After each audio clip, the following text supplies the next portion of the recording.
Hello and welcome to the Qualified.One podcast number 22. And today we are talking about the user experience. Let's start here. I love branding. I always have. It's a practice that has been about getting people to know you. And the better they know you, the more likely they are to emphasize and react positively to your goals. This means, in a business sense, the more likely they are to purchase your product or service. I also have no problem saying that of brands.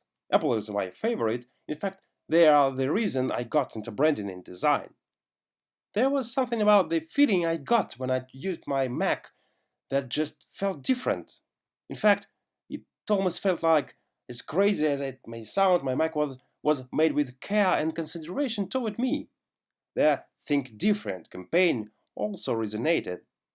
I was always a kid who many uh, would describe politely as a bit left of center. I later learned that the concise, a bit less polite term for that was weird, so seeing an ad campaign that represented the weird people caught my attention.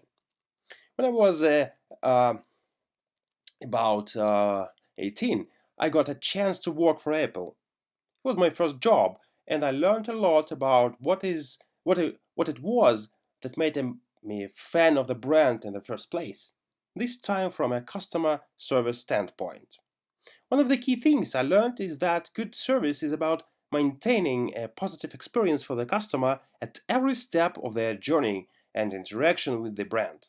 In my years since working for Apple, I've kept that mentality of building positive experiences and applied this thinking as part of the holistic design, development, and branding process.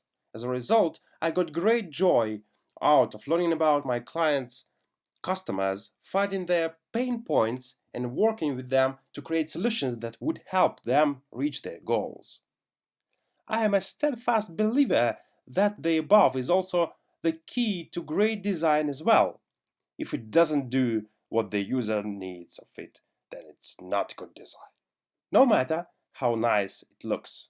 Because design isn't solely about the visuals. In fact, my favorite trump card in debates with designers or clients even who lose sight of the goals of a project is I am not designing this for you, I am not designing this for me.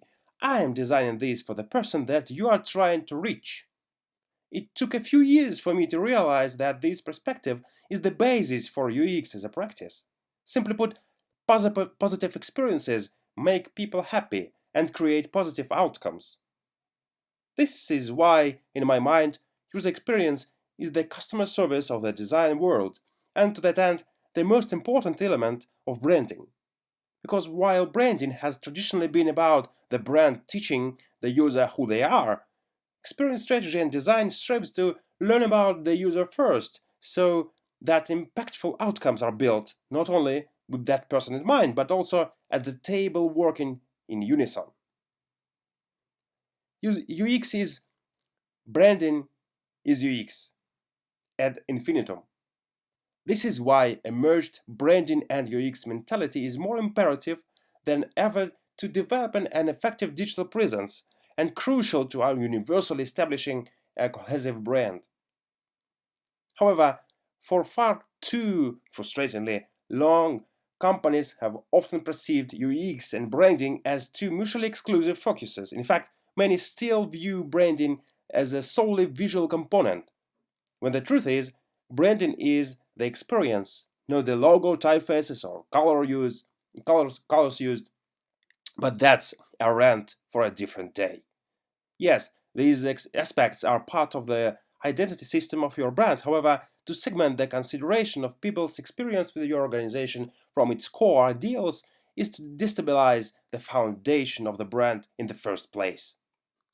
Now, to be fair, there was a time where brands could segregate the experience from their brand message and get away with it. This is because brands could control how people perceive them because the only way customers experienced the brand was through the prism of the company itself. Simply put, customers had to trust that brands were who they said they were. And by the time the consumer find out for themselves, they had already bought into the brand. And if the experience didn't match their message, it still took a while before the public caught wind, if at all. This power dynamic has now shifted as consumers have and expect more access to information than they ever have.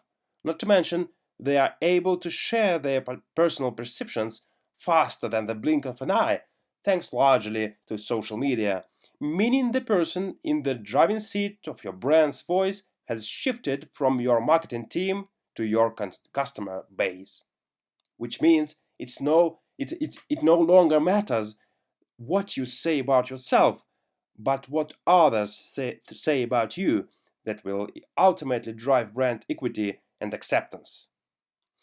This is and of itself should prove the urgency and importance on why user experience matters, but if you need more convincing combine, work a study that suggests that by 2020, customer experience will overtake price and product as the key brand differentiator. Uh, UX makes you money.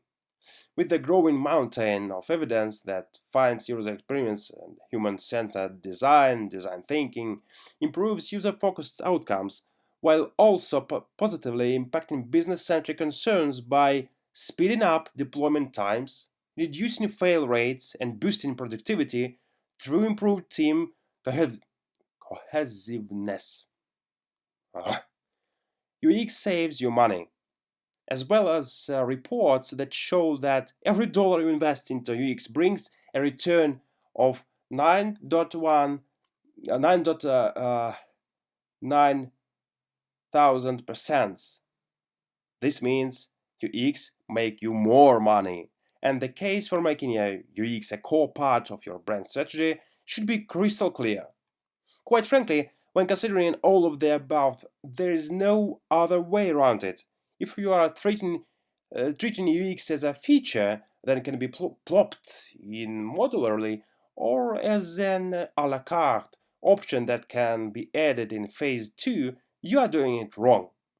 The focus on experience must be embraced at the highest levels of a company, immediately integrated into the early portion of planning processes and maintained throughout. Otherwise, you are doing a disservice to your brand's equity and ultimately your brand's legitimacy in the marketplace. After all, as companies learn that in this modern era of branding, the most impactful touchpoints are no longer dominated by physical interactions but digital as well, if not primarily. It only makes sense that modern brand strategies follow suit. Will you? If you are interested in modernizing your brand strategy by taking a more human-centered approach, contact us to start the discussion. That was a podcast by Joseph Carter Brown, a front-end designer at Unleashed Technologies for Qualified.One.